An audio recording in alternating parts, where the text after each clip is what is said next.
So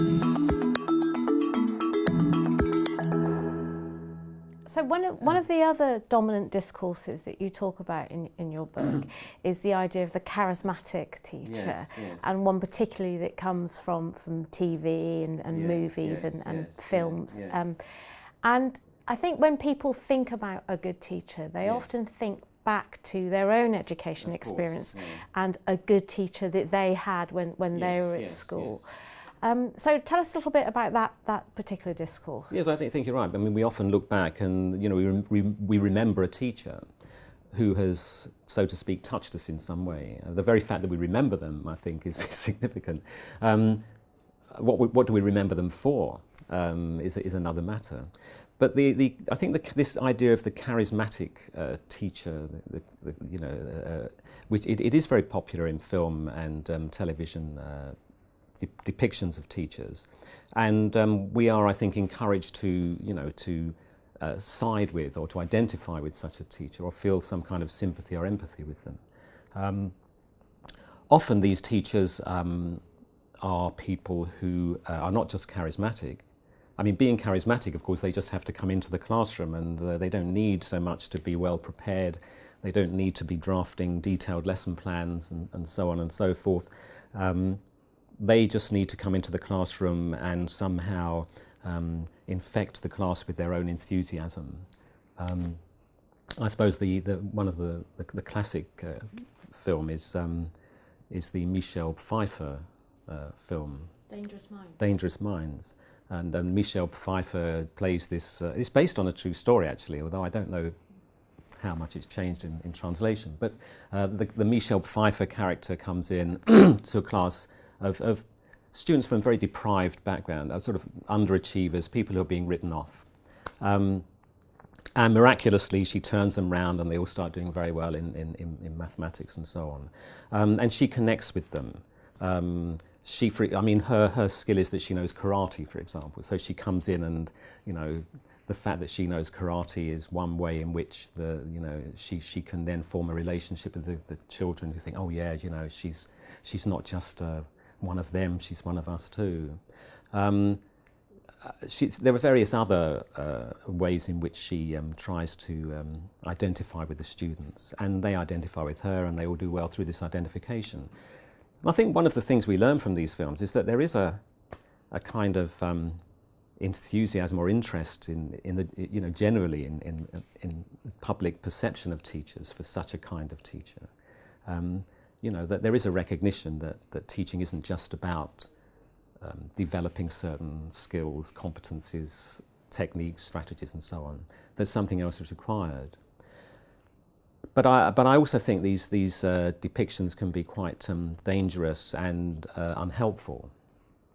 I mean, for one thing, I think they play into a certain discourse, if I can say that again, in which schools and teachers are ultimately, responsible for everything to do with education. So we often hear, politicians saying, "Oh, it's you can't." Just because someone comes from a poor background, that's no excuse for them not succeeding in school.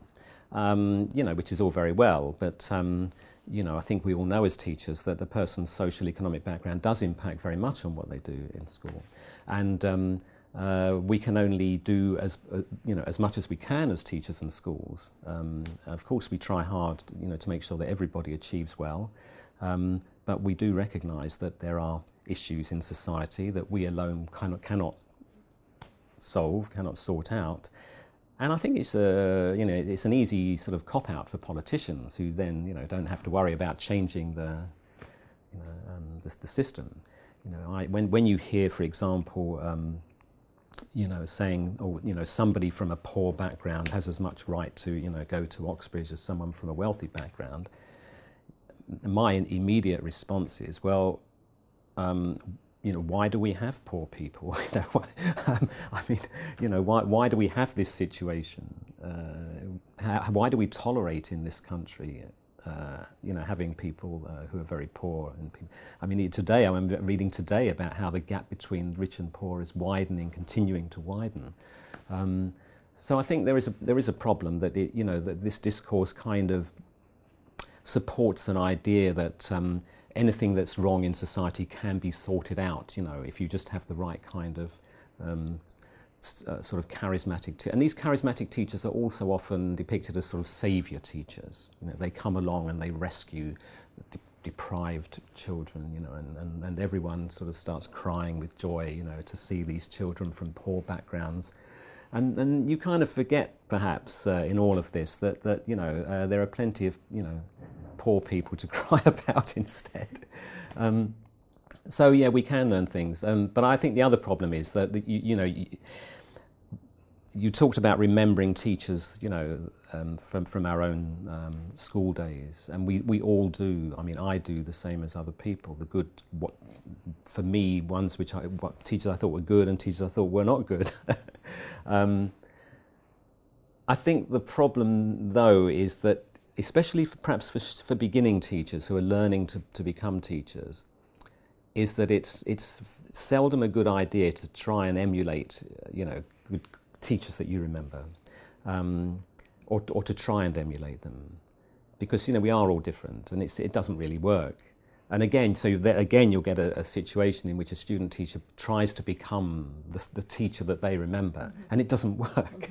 You know, or they try and be Michelle Pfeiffer, and it doesn't work, because life isn't, you know, real life isn't like movie life. You know, it's not. People don't just do what they're supposed to do. You know, kids will continue to you know, to misbehave or to think that they are no good, that they're never going to be clever. So I think this idea of the sort of charismatic teacher who might come in and just, you know, manage to, you know, rescue people, in the end is quite an unhelpful one. Although on the plus side, it does kind of remind us that there is more to teaching than just skills.